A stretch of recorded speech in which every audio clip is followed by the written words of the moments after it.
merci beaucoup d'assister à cette session. C'est un sujet qui devient majeur pour nous cardiologues.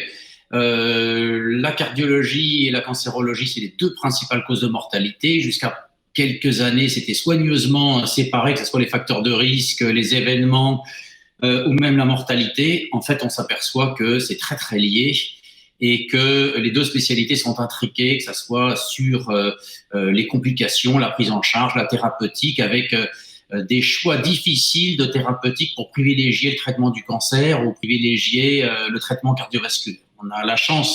J'ai la chance de co-chairer cette session avec le docteur Stéphane Ederi. On a 4 présentations qui finalement illustrent assez bien la réalité de ce à quoi on est confronté, avec d'abord un cas clinique présenté par Jennifer Cotella, ensuite les complications de l'immunothérapie par Joélie Salem, ensuite les complications de la chimiothérapie avec des insuffisances cardiaques sévères par Mathilde Baudet, et enfin les complications à long terme avec l'épidémiologie par Mariana Mirabel. Donc si vous voulez bien, on commence tout de suite par un cas clinique par Jennifer Cotella de Marseille, qui correspond effectivement à des cas qu'on rencontre très fréquemment. Donc Jennifer, c'est à vous. Bonjour à tous, je m'appelle Jennifer Cotella, je suis cardiologue et je travaille au sein du centre de cardio-oncologie de l'hôpital Nord à Marseille. Je viens vous parler aujourd'hui d'un cas clinique, d'une situation classique que vous allez rencontrer au sein de vos consultations de cardio-oncologie. Je n'ai pas de conflit d'intérêt pour cette présentation. Et le sujet de ce jour sera celui du cancer du sein, qui est une situation fréquente en effet, puisque vous le savez, c'est le premier cancer féminin et la première cause de décès par cancer chez la femme. C'est 1 femme sur 8 en France. Donc je rappelle au passage l'importance du dépistage du cancer du sein. Un cancer fréquent, mais avec un bon pronostic, puisqu'on est à 87% de survie à 5 ans, avec néanmoins un prix à payer pour cela. C'est une augmentation du nombre de chimiothérapies en parallèle de l'augmentation de cette survie. Et l'augmentation de ce nombre de chimiothérapies a un vrai prix cardiaque à payer, puisque le plan classique de chimiothérapie de ces patientes est composé d'une chimiothérapie par anthracycline, suivie d'une thérapie ciblée par trastuzumab, l'Herceptine, avec des séances de radiothérapie qui peuvent se faire sur le sein gauche et donc atteindre l'aire cardiaque, et une hormonothérapie qui maintenant se prend pour au moins 5 ans. Donc, vous devez, en tant que cardiologue, de connaître ce traitement du cancer du sein, puisque les complications cardiovasculaires qui en découlent peuvent être nombreuses et fréquentes, tout autant que ce cancer. On va le voir d'un point de vue pratique avec le cas d'une patiente âgée de 65 ans qui est porteuse d'un cancer du sein gauche que l'on appelle triple positif, positif aux récepteurs hormonaux et HER2. Cette patiente a bénéficié d'une chirurgie par mastectomie et l'analyse du ganglion sentinelle a révélé des cellules tumorales, raison pour laquelle son plan personnalisé de traitement qui est proposé est celui d'une chimiothérapie. Elle va recevoir donc le fameux FEC dont vous avez beaucoup entendu parler. Qu'est-ce que c'est? F5FU, E, épirubicine, donc une anthracycline à risque de dysfonction systolique VG et d'insuffisance cardiaque. C, cyclophosphamide, peu de risque à ces doses-là, qui sera suivi d'un anti-HER2, l'Herceptine, avec là encore un risque de dysfonction systolique VG et d'insuffisance cardiaque, des radiothérapies du sein gauche avec à très plus long terme, une coronaropathie radique, voire une valvulopathie radique, et une hormonothérapie chez cette patiente ménopausée qui sera un anti-aromatase qui peut donner notamment de l'hypertension artérielle. Donc, vous recevez cette patiente en amont de son traitement par chimiothérapie, avant les anthracyclines, et vous voyez, elle a une échographie somme toute tout à fait normale, avec une FEVG à 66% et un strain à moins 21,1%. Grâce à votre échographie, la patiente commence sa chimiothérapie par anthracycline et vous auriez dû la revoir à la fin des anthracyclines avant qu'elle commence l'Herceptine, mais comme bien souvent ça s'enchaîne, finalement on ne vous renvoie la patiente que sous Herceptine pour le suivi trimestriel. Et c'est donc ainsi que vous recevez la patiente 3 mois après la première injection de son Herceptine. La patiente, elle, est asymptomatique et à l'échographie, vous constatez une FEVG qui reste normale à 59%, mais une baisse du strain global longitudinal qui est passé de moins 21,1 à moins 14%. La première question est que faut-il faire devant cette baisse du strain? Si on regarde les recommandations, le position paper de 2016, c'est très bien décrit. Devant une baisse asymptomatique du strain, eh bien, il n'y a pour l'instant pas assez de preuves pour guider l'introduction d'un traitement cardioprotecteur. Et donc, on nous dit que le traitement cancéreux, anticancéreux impliqué ne doit pas être arrêté. Donc, si on regarde le position paper, que faut-il faire devant cette baisse du strain sous Herceptine? Eh bien, rien. Donc, c'est ce que vous faites et vous revoyez cette patiente 3 mois après, puisque c'est le rythme du suivi sous trastuzumab. Vous la revoyez 3 mois plus tard. Elle ne présente toujours aucun symptôme. En revanche, à l'échographie, cette fois, vous constatez une vraie baisse de la FEVG avec une FEVG à 40% et un strain à moins 12%. Reprenons le position paper. Devant une baisse asymptomatique de la FEVG, déjà est-elle significative? Eh bien oui, on parle de vraie cardiotoxicité lorsqu'il y a une perte de 10% de la FEVG et une FEVG à moins de 50%, sinon ce sont des variations dans la normale. Eh bien, il y a une indication à introduire un traitement par bêta-bloquant et IEC, comme on le ferait dans une dysfonction systolique VG classique. Petite parenthèse, pensez quand même à éliminer une part d'une coronaropathie éventuellement sous-jacente. Chez cette patiente, elle n'avait pas de facteur de risque, donc peut-être pas. Et finalement, vous voyez, c'est un peu frustrant parce qu'on savait que cette FEVG allait diminuer. On l'avait vu arriver avec le strain qui baissait. Donc, on aurait pu le savoir plus tôt. Donc, en attente de nouvelles guidelines qui nous diraient que faire en cas de baisse de la FEVG, je vous présente les recos de la Société européenne de cardiologie de janvier 2020, qui là, en revanche, comme elles sont arrivées plus tardivement, ont remis un peu en avant le strain et proposent effectivement une prise en charge dès la baisse du strain. Donc, en cas de FEVG normale, mais de strain altéré, qu'est-ce qu'un strain altéré? C'est une perte d'au moins 12 points en valeur relative ou 5 points en valeur absolue. Eh bien oui, on va initier directement un traitement cardioprotecteur, IEC-ARA2 et ou bêta-bloquant. Et en revanche, c'est une toxicité infraclinique, donc la chimiothérapie pourrait être poursuivie. Et si on voulait le savoir encore un petit peu plus tôt, même avant que l'échographie s'altère, eh bien vous voyez venir, c'est la place de la troponine. On connaît la place de la troponine sous anthracycline. Ce qu'il faut savoir, c'est qu'elle a également une place sous trastuzumab pour l'herceptine chez les patientes, comme vous le voyez ici, qui sont à haut risque de toxicité. Je vous remets le tableau des facteurs de risque de toxicité. Eh ben, pour cette patiente, elle avait plus de 50 ans et elle avait eu des anthracyclines auparavant. Donc, on aurait pu suivre cette patiente par la troponine et peut-être dépister très tôt une toxicité et introduire des traitements par IEC plus précocement. Puisqu'effectivement, selon ce position paper, en revanche, quand la tropo s'élève, on a le droit de mettre des IEC à visée de cardioprotection. Donc, pour mémoire, rappelez-vous que même sous trastuzumab, si la patiente a déjà reçu des anthracyclines à plus de 50 ans ou est à haut risque cardiovasculaire, vous pouvez proposer la troponine pour un suivi plus rapproché que ce suivi trimestriel par échographie.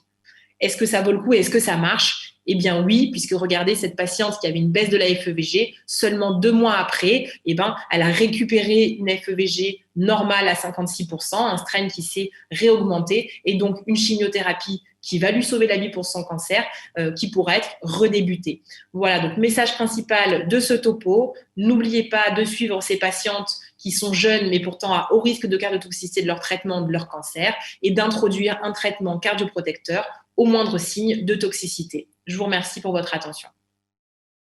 Jennifer, merci pour ta présentation et ton cas clinique, très clair. J'avais une question pour toi que tu n'as pas eu le temps probablement d'aborder dans ton cas clinique, c'était quelle est la part relative finalement de la prise en charge cardiologique, tu l'as montré, bêta-bloquant IEC, et de la prise en charge oncologique. Faut-il arrêter systématiquement la chimiothérapie? Dans quelles circonstances, dans quel cas? Quelle est votre pratique au quotidien? Je crois qu'il faut essayer de se rappeler qu'en tant que cardio-oncologue, on est là vraiment pour être le facilitateur du traitement oncologique et essayer le moins possible, quand c'est possible, de ne pas arrêter le traitement. Donc, il faut dissocier 2 grandes situations. La première, c'est quand la toxicité, quelle qu'elle soit, et on parle souvent d'insuffisance cardiaque, mais quelle qu'elle soit, quand le patient est symptomatique, très clairement, il faut arrêter la chimiothérapie impliquée. Donc, par exemple, un patient qui arrive en décompensation cardiaque, il est clair qu'il faut au moins suspendre le traitement. Un patient, en revanche, chez qui l'on découvre une insuffisance cardiaque avec une altération de la fraction d'éjection de façon asymptomatique, la question de la suspension de la chimiothérapie impliquée va se poser en fonction de la FEVG. Par exemple, si vous avez une altération de la FEVG qui est minime, avec une FEVG à plus de 40%, pour toutes les thérapies anti-cancéreuses autres qu'anthracycline, Un patient asymptomatique, plus de 40%, pas d'anthracycline, on peut se permettre de poursuivre le traitement sous couvert d'un traitement cardioprotecteur. En revanche, si le patient est symptomatique ou s'il s'agit d'anthracycline, on va suspendre le traitement histoire de ne pas aggraver la situation. Et dans un second temps, en fonction de la récupération, on discute la réintroduction, mais c'est rarement des contre-indications définitives. Très bien. Moi, j'ai une question. C'est que dans ton cas clinique, et fort heureusement, après suspension du traitement, la fraction d'éjection est remontée. Si la fraction d'éjection n'était pas remontée, qu'est-ce que tu aurais fait? Si elle n'était pas remontée, évidemment, c'est plus la question de la réintroduction, notamment ici de l'herceptine qui se posait. On a plus tendance à ne pas réintroduire quand la toxicité persiste. Néanmoins, on sait que chez ces patientes-là qui ont reçu aussi des anthracyclines, la toxicité dépendante de l'herceptine ou des anthracyclines est difficile à dissocier et on sait que parfois la toxicité aux anthracyclines est irréversible. Donc, ce sont des situations qui se produisent et effectivement, des patientes parfois ne récupèrent pas. Dans ces conditions-là, je maintiens un traitement par IEC bêta-bloquant et si la FEVG est inférieure à 40%, pas de réintroduction de traitement cardiotoxique. En revanche, si la FEVG est quand même un petit peu remontée à plus de 40%, que ma patiente est stabilisée sans symptômes, je peux me permettre de reprendre le traitement, ici l'herceptine, sous couvert des IEC et des bêta-bloquants. Très bien, merci. Merci Jennifer. Merci. Nous avons le plaisir maintenant d'accueillir le docteur Joëly Salem de l'unité de cardio-oncologie Sorbonne Université pour traiter d'un sujet qu'il connaît parfaitement, la toxicité cardiaque des immunothérapies, plus particulièrement des avancées. On peut distinguer deux types d'avancées. Les avancées dans le domaine diagnostique, vous savez que cette toxicité est relativement difficile encore à diagnostiquer et que l'imagerie est parfois prise en défaut. Et puis surtout les avancées dans le domaine thérapeutique. Le traitement de première ligne sont la corticothérapie, mais est-ce qu'il y a la place pour de nouveaux immunosuppresseurs ou immunomodulateurs? Joëly, tu as 7 minutes pour traiter ton sujet. Merci. Donc, bonjour, je remercie les organisateurs du congrès de m'avoir invité pour parler sur les cardiotoxicités dues aux immunothérapies, l'état des lieux. Donc, je suis le docteur Joëly Salem, je suis à la Pitié-Salpêtrière, maître de conf. Donc, les immunothérapies ou immune checkpoint inhibiteurs anticancéreuses sont vraiment une révolution thérapeutique et ont permis d'obtenir à Jim Allison notamment et Anzou en 2018 le prix Nobel de physiologie et de médecine. Et comme vous pouvez voir sur le panel de droite en bas, le nombre d'essais cliniques avec les immunothérapies au cours des 10 dernières années a été phénoménal, avec plus de 3000 essais cliniques réalisés et des indications en termes de traitement anticancéreux qui sont très génériques. L'aventure a commencé en 2011 avec le mélanome, puis en 2015 avec les cancers du poumon, puis ensuite j'ai arrêté de mettre des images puisqu'il y a plus de 17 ou 18 types de cancers aujourd'hui pour lesquels l'immunothérapie a une indication. Donc, le problème pour les cardiologues de ces immunothérapies cancéreuses, qui sont donc maintenant utilisées de manière générique pour réveiller le système immunitaire, donc les cellules T notamment, qui vont aller détruire les cellules cancéreuses, on dit que plus de 50% des patients cancéreux seront éligibles à un traitement par immunothérapie, ont des problématiques cardiovasculaires. Et donc, ce travail-là, qui était la plus grosse série à l'époque des toxicités cardiovasculaires identifiées sous immunothérapie, montrait que les 4 toxicités cardiovasculaires auxquelles il fallait absolument penser quand les patients étaient sous immunothérapie, ce sont les myocardites, les péricardites, les arythmies supraventriculaires et les vascularites, notamment la maladie de Horton. Donc, comment ces toxicités cardiovasculaires se coagrègent? Est-ce qu'elles surviennent toutes ensemble ou pas? On peut voir que non. Le plus souvent, les myocardites vont apparaître de manière dissociée des vascularites et des péricardites avec très très peu d'overlap. Le délai médian d'apparition de ces toxicités cardiovasculaires est extrêmement court, de l'ordre du mois, ce qui correspond à 1 ou 2 injections, et la quasi-totalité va survenir dans les 3 premiers mois de traitement. Une toxicité qui survient très tôt après les quelques premières injections.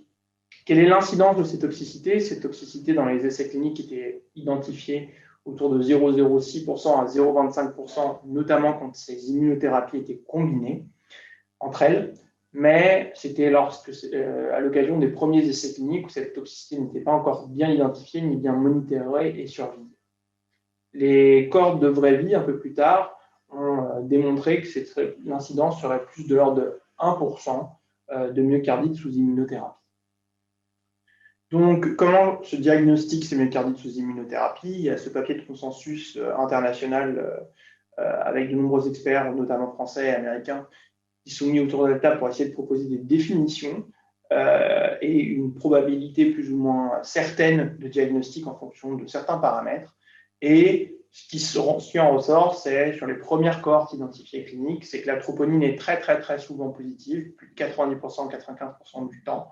Les ECG sont extrêmement souvent modifiés, 90% du temps minimum. La FEVG à l'entrée n'est pas un bon marqueur diagnostique, comme elle est préservée dans plus de la moitié des cas. Le NT-proBNP est augmenté dans plus de 50 à 60% des cas, mais pas systématiquement. Et par ailleurs, l'IRM est très décevant dans cette maladie, avec du rehaussement tardif, notamment chez des patients avec une confirmation diagnostique par la suite à l'ANAPAT ou sur d'autres critères, de uniquement 22% si l'IRM est faite dans les 4 premiers jours de l'admission. Et ces anomalies à l'IRM sont plus fréquemment retrouvées et compatibles avec le diagnostic de myocardite quand elle est effectuée plus de 4 jours après l'admission. Ce qui ne nous aide pas en pratique clinique, comme il s'agit d'une urgence thérapeutique, et on viendra dessus tout à l'heure, impossible d'attendre 4 jours avant de démarrer le traitement, sinon l'outcome sera la mort. Donc, assez décevant pour nous aider dans le diagnostic d'urgence. Donc, sur ce même travail, on avait été les premiers à décrire environ 100 patients qui avaient des myocardites sous immunothérapie. On pouvait mettre en évidence que le nombre d'administrations d'immunothérapie et d'injections qui sont données toutes les 2 à 3 à 4 semaines était généralement de 1 à 2 doses en médiane avant l'apparition des myocardites, que le délai médian d'apparition était de 30 jours, que la mortalité de ces premières myocardites était effroyable de l'ordre de 50%, qu'elle pouvait, dans 20% des cas, se manifester avec des troubles rythmiques ventriculaires sévères, dans 15% des cas, finir avec un choc cardiogénique sévère aussi, que souvent, ces myocardites étaient associés à d'autres atteintes musculaires, et c'est pour ça qu'on parle peut-être aujourd'hui plus de myotoxicité due à l'immunothérapie que de myocardite en tant que telle. Et donc, environ 30% de patients avaient des manifestations musculaires cliniques pertinentes à type de myosite, et une vingtaine de pourcents avaient de manière concomitante des signes compatibles avec la myasthénie, donc une diplopie, un ptosis, des problèmes respiratoires, ce qui ne s'avérait pas être anticorps médié, mais bien plus médié en réalité par des atteintes musculaires directement. Donc, chez les premiers patients qui avaient ces overlaps de myotoxicité, on pouvait voir que les recherches d'anticorps étaient très souvent négatives, des anticorps anti-RAC et des anticorps anti-musc, qui sont des processus anticorps médiés pour l'atteinte musculaire. Qu'en revanche, sur les biopsies musculaires, on retrouvait très souvent la même chose que ce que l'on retrouvait au niveau du cœur, des infiltrats lympho-histiocytaires très abondants. Et enfin, que l'électromyogramme ne montrait pas un syndrome neuromusculaire, une dysfonction de la jonction neuromusculaire, mais plus un syndrome myogène avec l'atteinte directement des muscles. Donc, pour la physiopathologie, a priori, des reconnaissances antigéniques communes entre la tumeur et les cellules musculaires, qu'elles soient cardiaques ou musculaires périphériques, qui aboutiraient à, de manière inappropriée, une réaction du système immunitaire, non pas contre la tumeur, mais contre les muscles. Comment se traitent les myocardites ou les myotoxicités sous immunothérapie? De très fortes doses de corticoïdes. Et comme dans un nombre certain de cas, environ 30 à 40% des cas, les corticoïdes sont insuffisants, il faut passer à un autre immunomodulateur. Et quand on parle des doses de corticoïdes, la dose initiale est au moins de 1 à 2 mg kilo, jusqu'à des bolus de 1 g. Et de manière complémentaire, ce que proposaient les guidelines en 2018 étaient le mycophénolate, l'infliximab ou les ATG. Donc, le début et le démarrage de la corticothérapie à haute dose est critique pour le MACE, pour la survenue d'événements cardiovasculaires sévères. Et donc, il faut commencer dès que possible, en moins de 24 heures à forte dose, pour éviter la survenue d'outcomes cardiovasculaires délétères. Le pronostic, donc autour de 40-50% de mortalité, c'est parmi les toxicités induites par les immunothérapies la plus sévère en termes de mortalité, quoique rare par rapport aux autres comme la pneumopathie, la colite et l'hépatite, mais lorsqu'elles arrivent, beaucoup plus sévères. Donc, sur ce registre international, les données non publiées, un registre international avec le docteur Mosley qu'on a mis en commun, on peut voir qu'il y a 2/3 environ, qu'il y a environ 30 à 40% des patients qui vont être cortico-résistants et que sur ces patients qui vont avoir besoin d'un autre immunomodulateur, la mortalité est doublée par rapport à ceux qui sont cortico-sensibles. Enfin, dans les pistes thérapeutiques, donc des fortes doses de corticoïdes quand c'est insuffisant, nous avons récemment rapporté un cas dans le New England où on a utilisé l'abatacept, qui est sur le point de vue physiopathologique exactement l'antidote des immunothérapies immune checkpoint, qui va jouer exactement à l'inverse au niveau du mécanisme d'action. Et donc, pas trop le temps, malheureusement, de vous détailler les mécanismes dans le détail, mais cette figure vous montre exactement où agit l'abatacept et le belatacept, donc des agonistes CTLA4, et comment ils vont réverser la cascade qui est activée par l'immunothérapie. Donc, une stratégie thérapeutique qui serait plus spécifique. Et donc, je tiens à remercier mes collaborateurs Dr Ederi et Dr Allenbach de APHP Sorbonne, avec qui nous avons créé un programme d'immunocardio-oncologie pour pouvoir gérer ces patients-là. Merci de votre attention. Donc, on a le plaisir d'accueillir maintenant Dr Mathilde Baudet de l'hôpital Saint-Louis, qui va nous parler d'insuffisance cardiaque sévère chimio-induite avec son diagnostic, à partir de quand il faut traiter, et puis les différentes thérapeutiques qui sont proposées, qu'elles soient médicamenteuses ou par stimulation biventriculaire, défibrateur, assistance. Et finalement, est-ce que ce traitement est différent chez l'insuffisance cardiaque chimio-induit par rapport à l'insuffisance cardiaque non chimio-induit? Donc Mathilde, c'est à toi. Bonjour à tous, merci beaucoup de m'avoir invité pour parler de ce sujet très intéressant qui est l'insuffisance cardiaque avancée chez des patients qui ont des cardiopathies chimio-induites. Donc, je suis donc Mathilde Baudet, je travaille à l'hôpital Saint-Louis Lariboisière dans l'unité de cardio-oncologie. Donc, je n'ai pas de conflit d'intérêt pour cette présentation. Donc, en fait, dans l'histoire naturelle de la cardiopathie aux chimio-induites, celle qu'on connaît bien, c'est la dysfonction VG asymptomatique qu'on dépiste au gré des échographies cardiaques qu'on fait pour suivre ces malades et qu'on sait maintenant traiter. Celle qui nous intéresse beaucoup, c'est la dysfonction subclinique avant même que les symptômes que la dysfonction VG arrivent et qu'en étant dépisté, on pourrait imaginer prévenir la dysfonction VG aux chimiothérapies. Mais moi, celle dont je vais vous parler aujourd'hui, c'est la dysfonction VG symptomatique qu'on connaît moins et probablement qu'on sait un peu moins bien traiter ou qu'on ose moins bien traiter. Pourquoi on va s'intéresser à ça? Parce qu'on sait que les cardiopathies chimio-induites, et notamment aux anthracyclines, elles ont un mauvais pronostic et probablement l'un des plus mauvais parmi les cardiopathies dilatées non ischémiques. Donc finalement, comment on doit traiter nos patients qui ont une cardiopathie chimio-induite avec une insuffisance cardiaque sévère? Est-ce que ce traitement doit être différent? On va essayer de voir si on a des données de la littérature qui nous permettent de répondre. Donc, premièrement, chez ces patients, on suit les recommandations de l'ESC, puisque finalement, il y a un petit chapitre sur le cancer, mais qui ne montre pas vraiment de différence, en tout cas en termes de marche à suivre. Donc, on traite nos patients comme on le sait le faire, c'est-à-dire en mettant des IEC bêta-bloquants, en upgradant le traitement médicamenteux optimal, et si ce n'est pas suffisant, en ayant recours à la resynchronisation s'il y a une indication, et éventuellement à l'assistance, voire à la transplantation.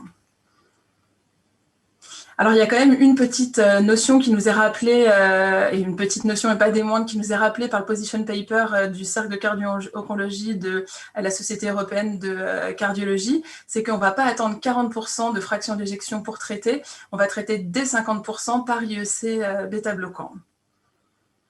Alors, je pense qu'on sera tous à peu près d'accord pour dire que upgrader le traitement médical chez les patients qui ont une cardiopathie chimio-induite, finalement, ça dérange personne, tout le monde ça peut le faire, mais probablement les questions qu'on va se poser, ça va être plutôt au moment de se poser la question, faut-il resynchroniser? Est-ce que mon patient, je vais l'envoyer à l'assistance s'il va vraiment moins bien? Est-ce que je vais lui mettre un défibrillateur? Et donc là, je vais essayer de vous montrer un petit peu ce que nous dit la littérature. Donc déjà, qui sont ces patients qui ont des cardiopathies et des insuffisances cardiaques sévères sur des cardiopathies chimio-induites? C'est plutôt des femmes. Elles sont souvent un peu plus jeunes. Elles ont souvent moins de comorbidités, souvent moins d'obésité et moins de comorbidités cardiovasculaires. elles sont souvent traitées, en tout cas ces cardiopathies sont souvent traitées pareil. Et il est quand même à noter qu'il y a une atteinte biventriculaire qui peut être un peu plus marquée, et on verra que c'est important pour l'assistance. Ce qu'on peut dire aussi, c'est que les cancers, c'est plutôt des cancers du sein et des lymphomes, et puis qu'elles apparaissent souvent tardivement. Hein, c'est des patients qui n'ont souvent pas été dépistés, et donc elles vont survenir, ces insuffisances cardiaques sévères, plus de 10 ans après la fin du traitement. Donc, qu'en est-il de l'indication à la pose de défibrillateur? Finalement, c'est la même que celle des recommandations de l'ESC, moins de 35% malgré un traitement bien conduit. Alors, il y a quand même une petite phrase qui dit que quand l'espérance de vie est de moins de 1 an, il ne faut pas poser de défibrillateur, et peut-être que c'est pour ça que les gens osent moins poser de défibrillateur, ce qu'on peut voir en 2014 dans l'Intermac Study qui s'intéresse à ces cardiopathies chimio-induites. Il y a que 66% des patients qui ont le DAI versus 77% dans la cardiopathie non ischémique. Et vous voyez, on peut se dire aussi que quand c'est des unités de cardio-oncologie qui s'occupent de ces patients, il y a peut-être un petit peu plus de patients qui ont des défibrillateurs, un peu moins de réticence, en tout cas, parce qu'on connaît probablement un peu mieux maintenant le pronostic de ces patients qui est plutôt favorable. Alors, l'autre chose, dans la resynchronisation, on a deux séries qui nous parlent un petit peu de la resynchronisation et de son efficacité. Cette série de 18 patients versus 189 patients avec une cardiopathie dilatée non ischémique, 9 mois de suivi, des indications qui sont à peu près les mêmes que celles qu'on a aujourd'hui. Et on voit que finalement, la survie de ces patients est la même que la cardiopathie soit chimio-induite ou non, et qu'on a une amélioration qui est égale, un bénéfice qui est égal dans les cardiopathies chimio-induites en termes de fraction d'éjection, de dimension ventriculaire gauche, d'insuffisance mitrale et aussi d'amélioration fonctionnelle. Et donc, c'est ce que nous dit aussi cette série prospective, pour le coup, hein, c'est l'étude MADIT qui est en tout cas faite pour les cardiopathies chimio-induites. 6 mois de suivi, c'est court, mais c'est quand même des données préliminaires. Et elle nous montre quoi? Qu'il y a une amélioration de la fraction d'éjection de 29 à 39%, des volumes ventriculaires et auriculaires gauche. Et puis, elle nous montre aussi qu'il y a peu de complications suite à cette procédure, et notamment peu d'infections, ce qui peut être la crainte chez des patients qui ont reçu des chimiothérapies. Donc, en ce qui concerne l'assistance ventriculaire, c'est 2 à 4% des patients avec une insuffisance cardiaque sévère qui ont une cardiopathie chimio-induite. Le plus souvent, c'est en tout cas, il y a un peu plus de destination thérapie que dans les autres cardiopathies. En termes de survie, on a les mêmes taux de survie chez les cardiopathies non ischémiques que chez les cardiopathies chimio-induites.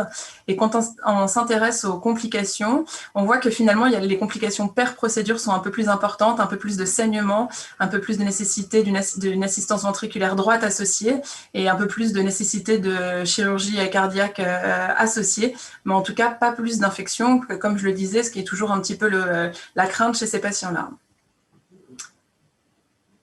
Et quand on s'intéresse à la transplantation, on voit que c'est 1 à 2,5% des patients transplantés qui ont une cardiopathie chimio-induite.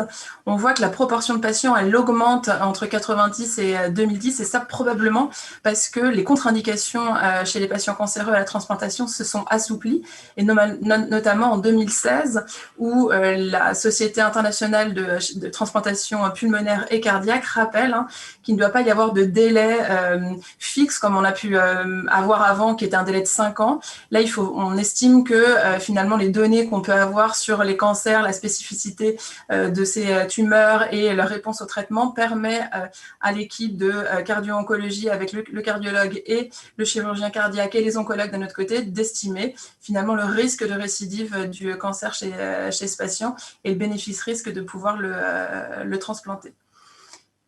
Et on voit pareil que ces patients, ils ont une survie qui est similaire quand il y a une cardiopathie aux chimio-induites ou une cardiopathie non ischémique, cardiopathie dilatée non ischémique. On a même l'impression dans cette série qui compare 453 patients transplantés versus plus de 51 000 patients transplantés avec des CMD non ischémiques, et on voit qu'il y a peut-être il y a même peut-être une survie un peu meilleure chez les patients avec une cardiopathie chimio-induite. Et en termes de complications, c'est pareil, les complications sont quand même assez similaires, un petit peu plus d'infections, mais qui ne sont pas des infections graves. Et pour le coup, un petit peu moins de rejet, probablement parce que c'est des patients qui ont déjà eu des traitements immunosuppresseurs précédemment pour leur cancer. La chose importante aussi, il n'y a qu'un seul patient qui est mort d'une rechute de son cancer dans ces séries-là. Donc, au total, ce qu'on peut dire, c'est que l'insuffisance cardiaque sévère, c'est une cause de mortalité chez les patients qui survivent à un cancer, que c'est plutôt des femmes jeunes et qui n'ont pas les comorbidités cardiovasculaires qu'on peut retrouver dans les autres cardiopathies, que le traitement de ces cardiopathies ne doit pas être différent des autres causes d'insuffisance cardiaque et que finalement, la morbidité et la mortalité des traitements comme la resynchronisation, l'assistance et la transplantation, elle est comparable chez ces cardiopathies-là.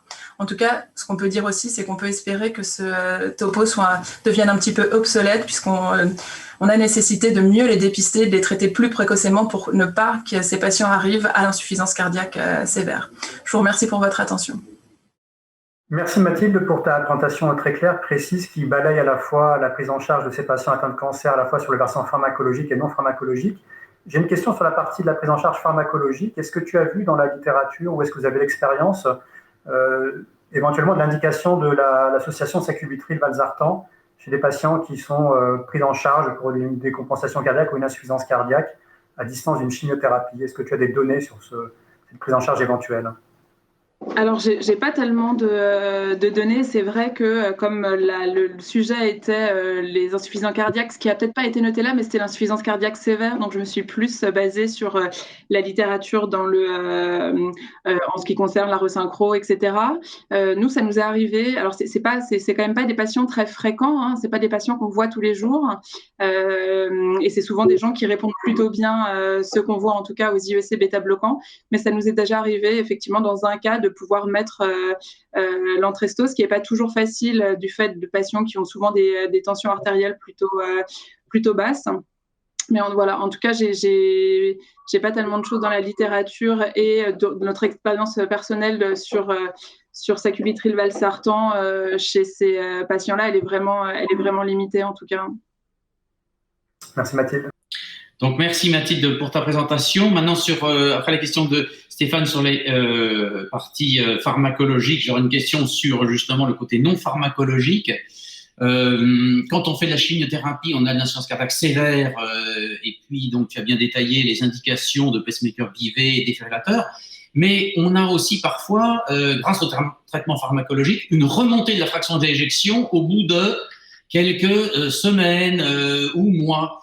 Faut-il attendre pour mettre une indication de pacemaker biventriculaire ou de défibrillateur? Combien de temps faut-il attendre? As-tu des données dessus? Ça c'est sûr. Alors là, déjà, ce qu'on sait aussi, c'est que c'est des patients qui développent leur insuffisance cardiaque très tardivement, souvent plus de 10 ans après la chimiothérapie. Donc, c'est souvent des patients qui n'ont pas été dépistés et qui arrivent d'emblée très sévères. Et c'est souvent chez ces gens-là qui sont symptomatiques et qui sont d'emblée très sévères, chez qui on a du mal à faire remonter la fraction d'éjection, mais on peut y arriver.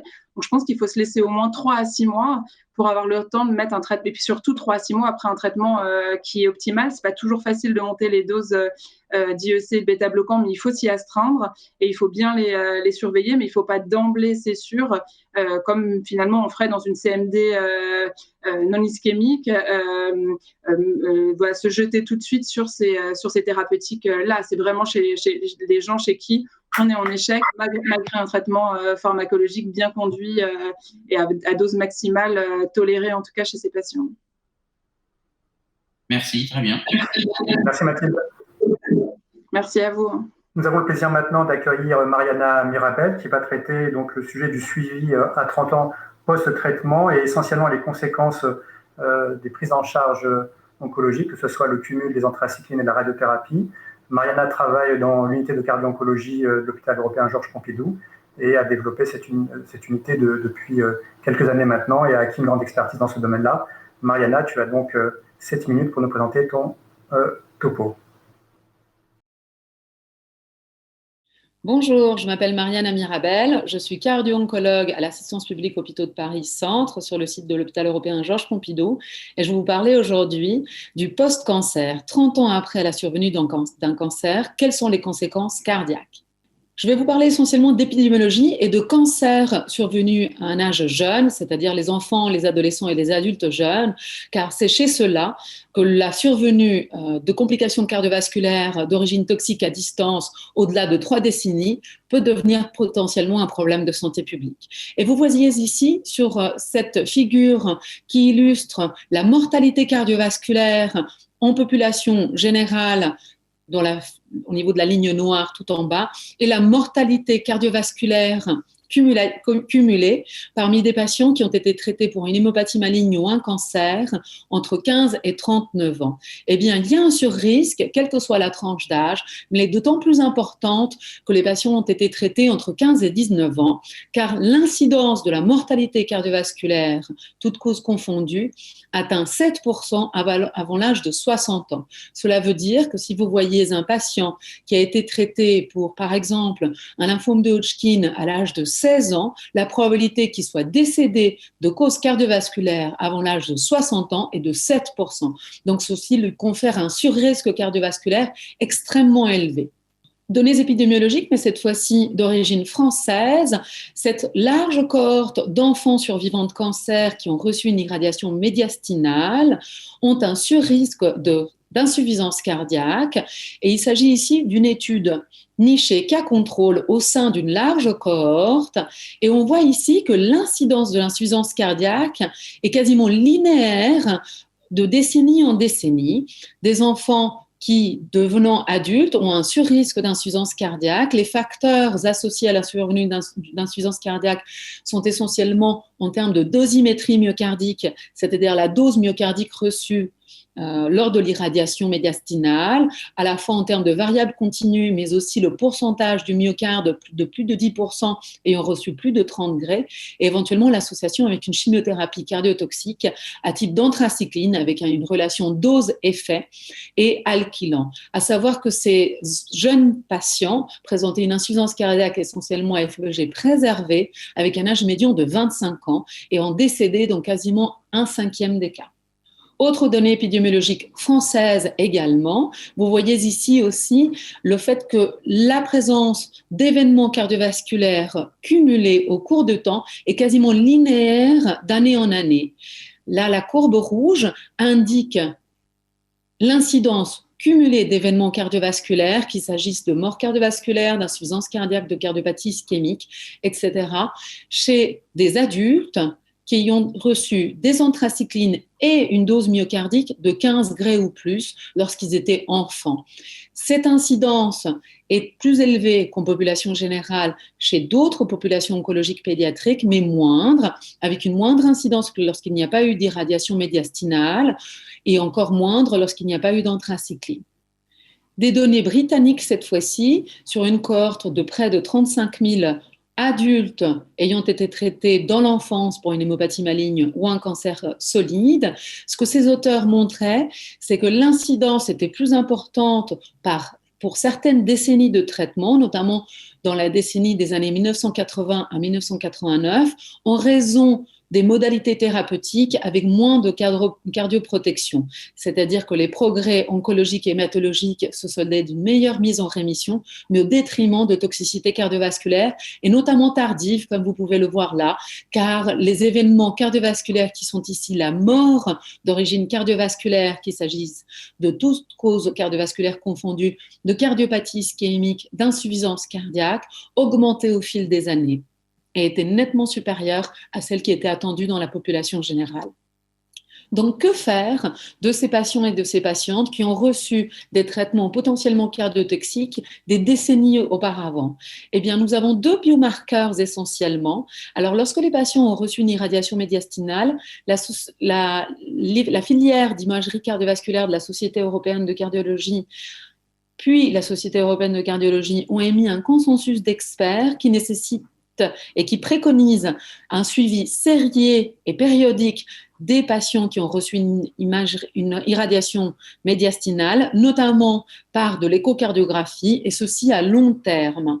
Toute la question est celle de la périodicité qui n'est pas clairement définie, faute de données clairement vraiment étayées dans la littérature. Un autre biomarqueur qui est d'intérêt est la recherche de calcification coronaire à l'aide d'une tomodensitométrie sans injection de produits de contraste. Par exemple, chez des patients qui sont survivants d'un lymphome de Hodgkin qui ont reçu de la radiochimiothérapie, le fait d'avoir une score calcique coronaire de 0 a une excellente valeur prédictive négative quant à la survenue ultérieure d'une coronaropathie. Pour conclure, les toxicités cardiovasculaires des traitements à visée oncologique peuvent survenir des décennies après, notamment chez les enfants, les adolescents et les adultes jeunes. Les facteurs associés à la survenue de cardiotoxicité sont essentiellement le recours aux anthracyclines avec un effet dose et l'irradiation médiastinale, également avec un effet dose en termes de dosimétrie myocardique. Les toxicités cardiovasculaires à distance des traitements à visée oncologique peuvent prendre différents phénotypes, allant de l'insuffisance cardiaque à FEVG préservée, l'insuffisance cardiaque à FEVG altérée, la cardiopathie ischémique, la valvulopathie, les atteintes péricardiques, isolément ou en combinaison. Un suivi à long terme est préconisé chez les enfants, les adolescents, les adultes jeunes qui ont survécu à un cancer, et ceci a été très récemment recommandé par l'Institut national du cancer. Et les deux biomarqueurs de choix en termes de prévention et de prédiction demeurent à ce jour l'échocardiographie et le score calcique coronaire. Je vous remercie de votre attention. Merci Mariana pour ta présentation qui a repris les effets au long cours.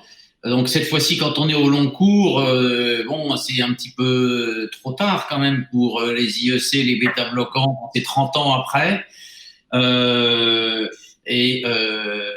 En fait, on s'aperçoit quand même sur ta présentation que même si on devrait suivre systématiquement tous les patients qui ont des traitements cardiotoxiques, en fait, c'est pas fait. Donc, merci Xavier pour cette question. Effectivement, la filière de soins des survivants d'un cancer, notamment lorsqu'on parle au-delà de 3 décennies, essentiellement des enfants, adolescents et adultes jeunes, car malheureusement, les patients qui ont eu un cancer à un âge plus avancé dans la vie décèdent à 30 ans ou plus. Au moins.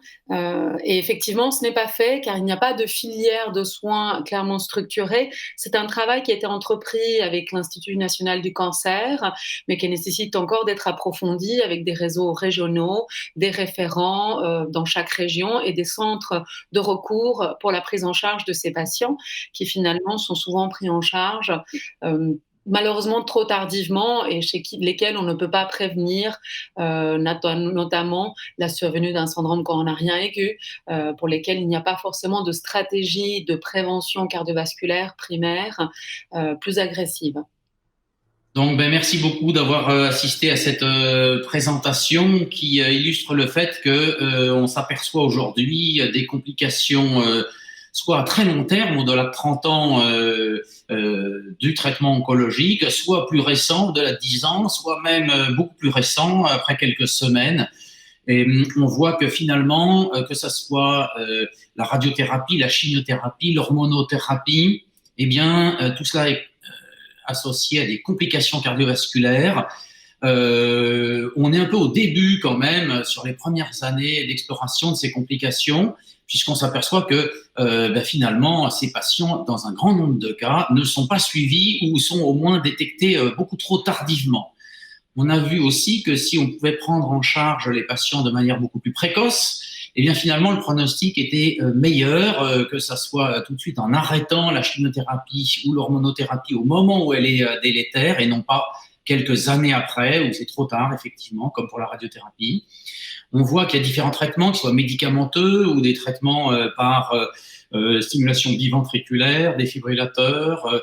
Donc, il y a des choses à faire et surtout, il faut insister, et ça a été le cas sur ces présentations, sur la prévention, l'identification la plus précoce possible. Et ça, il faut qu'on apprenne à travailler avec nos collègues d'oncologie de manière extrêmement régulière pour qu'on ait des consultations dans tous les hôpitaux avec effectivement dès le départ et même avant le départ de la chimiothérapie ou de l'hormonothérapie, un bilan cardiovasculaire pour évaluer la fonction diastolique, systolique et pouvoir la suivre ensuite. C'est un gigantesque champ d'applications nouveaux qui s'offre à nous. On a eu la chance d'avoir 4 très bonnes présentations. Je vous remercie pour votre attention.